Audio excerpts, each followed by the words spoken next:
जय श्री कृष्णा। आज मैं आपको बताने जा रही हूँ माँ वैभव लक्ष्मी की व्रत कथा। और यह व्रत शुक्रवार को किया जाता है। चलो शुरू करते हैं कथा। एक बहुत बड़ा नगर था और जैसा कि नगरों में होता है, इस नगर में भी लाखों लोग रहते थे। इसी नगर में रहती थी नीला और उसका पति।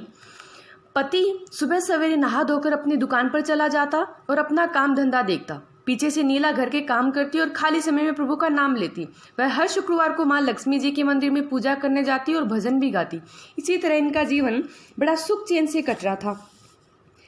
शहर में जहाँ सीधे सच्चे सरल लोग रहते थे तो झूठे कपटी भी, जहाँ दया दान धर्म करने वाले लोग थे तो शराब रेस जुआ चोरी डकैती करने वाले व्यापारी भी।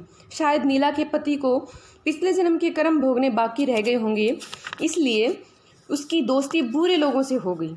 जहाँ पारस पत्थर की संगत से लोहा सोना बन जाता है, तो वहीं दूसरी ओर एक सड़े हुए फल की संगत से बाकी अच्छे फल भी सड़ जाते हैं। जल्दी से जल्दी अमीर बनने के लालच में नीला के पति ने रेस और जुए में रुपया लगाना स्टार्ट कर दिया और हारने लगा। इसी तरह धीरे धीरे वह अपना सब कुछ हार गया और गम में शराब पीने लगा। उसने शराब के लिए अपनी बचत की हुई राशि और पत्नी के गहने सब कुछ बेच डाला। अब उसकी हालत एक भिखारी की तरह हो गई थी। सब दिन जात न एक समाना, यह कहावत नीला के ऊपर बिल्कुल खरी उतरती थी।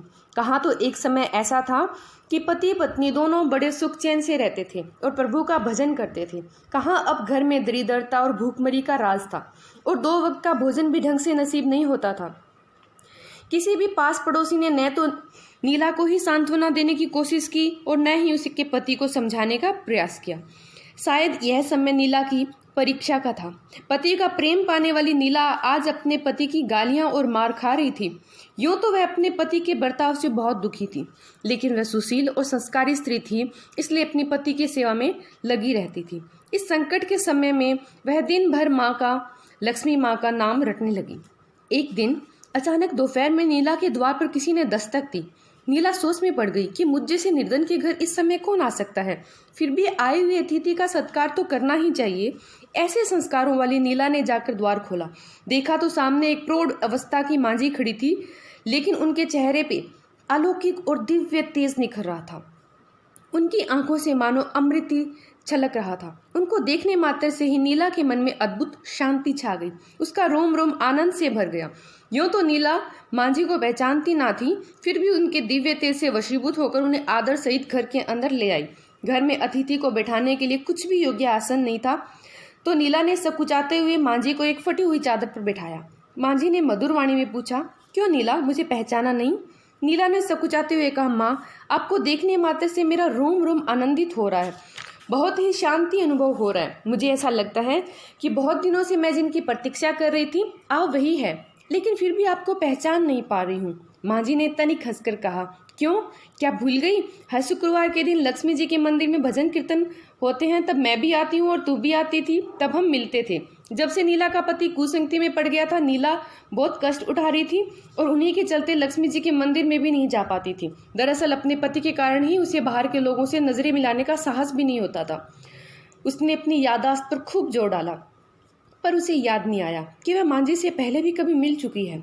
नीला को सोच में डूबा देखकर मांझी ने कहा, तू लक्ष्मी जी के मंदिर में कितने सुंदर भजन गाया करती थी। कुछ समय से तू दिखाई नहीं देती, तो मैंने सोचा तू क्यों नहीं आती है, किसी संकट में तो नहीं पड़ गई। ऐसा सोच मैं तेरा हाल जानने चली आई। मांझी की ऐसी प्रेम और अपनापन भरी वाणी को सुनकर नीला का हृदय पिघल गया और उसकी आंखें भर आई। वह मांझी के सामने बिलक बिलक कर रो पड़ी। उसे इस प्रकार रोता देख मांझी उसके निकट सरक आई और उसके सिर पर अपना प्रेम भरा हाथ फेरते हुए सांत्वना देते हुए बोली, बेटी नीला, जब मानव शरीर मिला है तो इसके साथ रोग और शौक तो लगे ही रहते हैं। जिस तरह हर दिन के बाद रात आती है और हर रात के बाद दिन आता है, उसी तरह सुख और दुख जीवन में लगे ही रहते हैं। ऐसे में हिम्मत हारने से काम नहीं चलेगा। धैर्य रख बेटा और मुझे बता, तुझे क्या परेशानी है। इससे तेरा मन भी हल्का हो जाएगा, क्योंकि दुख बांटने से आधे और सुख बांटने से दूने हो जाते हैं। हो सका तो तेरे दुख दूर करने का मैं कोई उपाय बता दूंगी।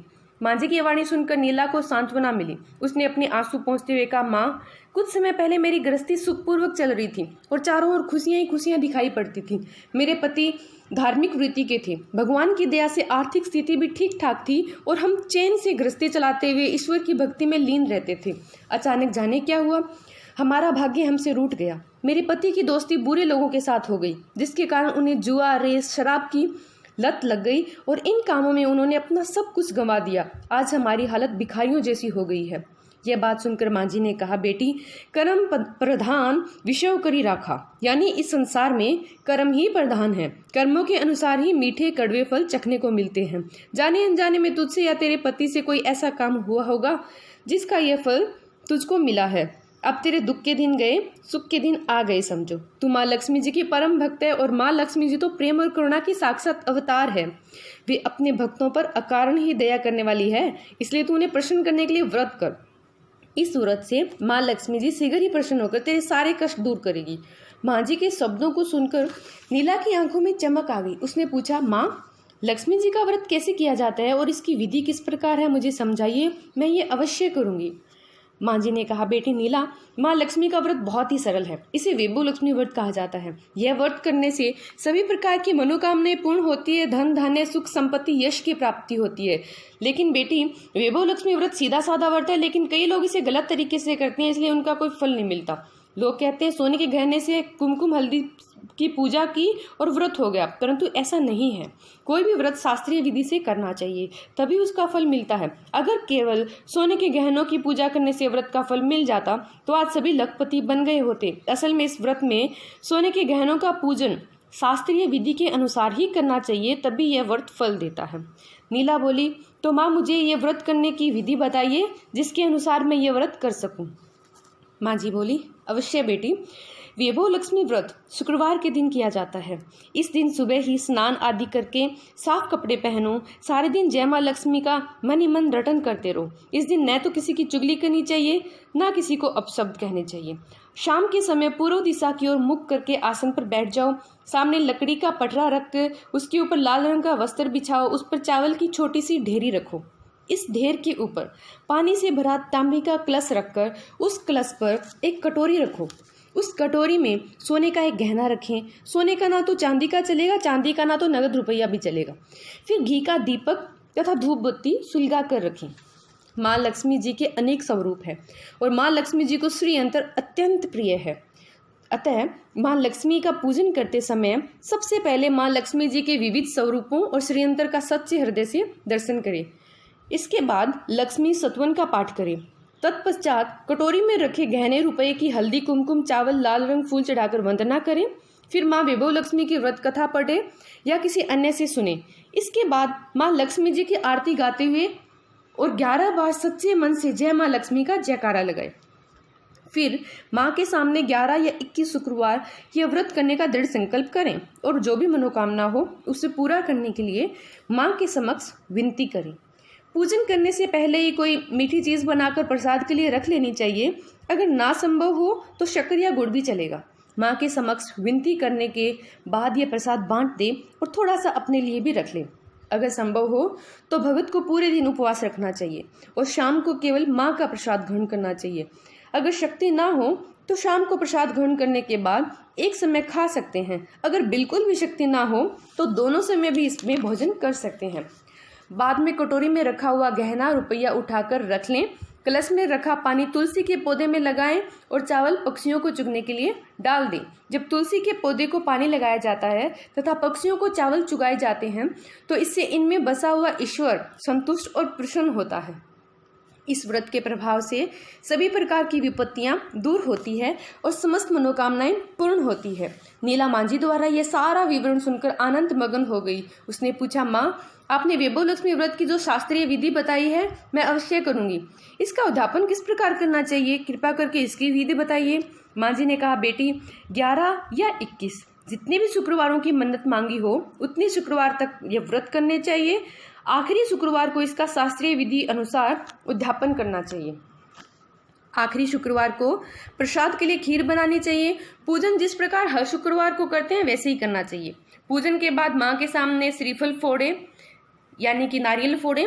फिर कम से कम 7 कुमारी कन्याओं या फिर सौभाग्यशाली स्त्रियों को कुमकुम का तिलक लगाकर माँ वैभव लक्ष्मी की व्रत कथा की पुस्तक एक प्रति उपहार में देनी चाहिए। सबको खीर का प्रसाद भी देना चाहिए।